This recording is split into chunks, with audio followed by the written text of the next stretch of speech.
Hello, my geometry students. Welcome back once again to the Mr. Flan Show on geometry.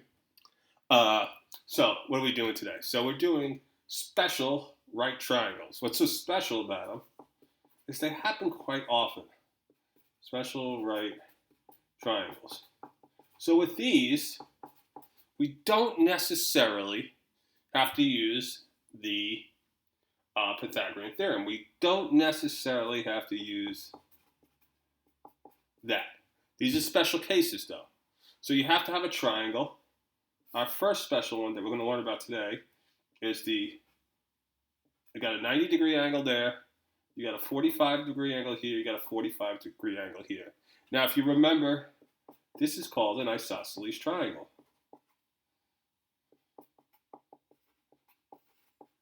Which has an interesting fact. It says these two sides are the same. So if I know this one, I know that one. Okay, so next step. There's a special relationship among these sides. If I were to call this side x, well, we all know already this one has to be x too, if they're the same size. Now the special relationship is that this side, the hypotenuse, the longest side, has to be bigger than both of these.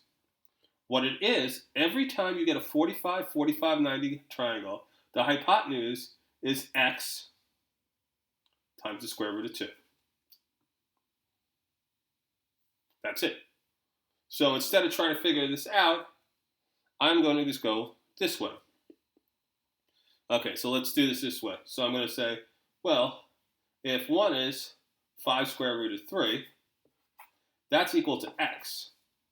So x times the square root of 2 is this number times the square root of 2. So I get 5 times the square root of 3 times the square root of 2. And if you remember, 3 times 2, when we do radicals here, we can just multiply the numbers underneath. That's the final answer. Now, if someone wanted a precise answer with, let's say, the decimals, and someone said, "Oh, give it to me in decimals." Let's say you were making something, you were making a triangle or, I don't know, carpet or something like that. To get this length, so I can clear it out. Okay, so I would just have to say, well, what exactly is this length? 5 times the square root of 6. And it's 12.25, about 12 and a quarter, inches. Pretty interesting. Now, does this really work?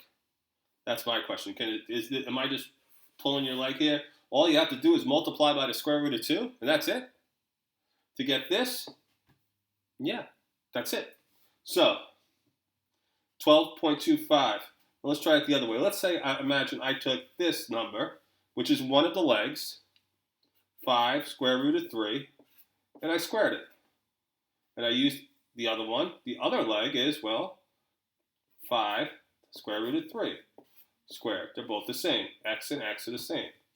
Now, the hypotenuse is the funny one that goes on the end. Well, that's going to be just x squared, or c squared. Let's keep it c squared.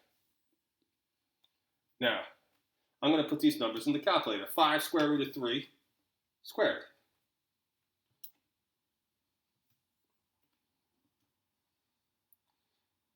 Square root of 3 squared. Oh, clear. Make sure I'm keeping this like that. Squared. So I get that number. It's 75. Okay. 75. Well, then I know what this one is.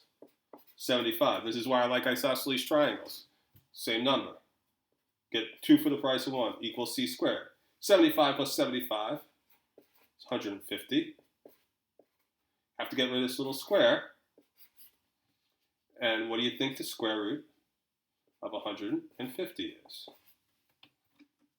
I'll bet my paycheck is 12.25.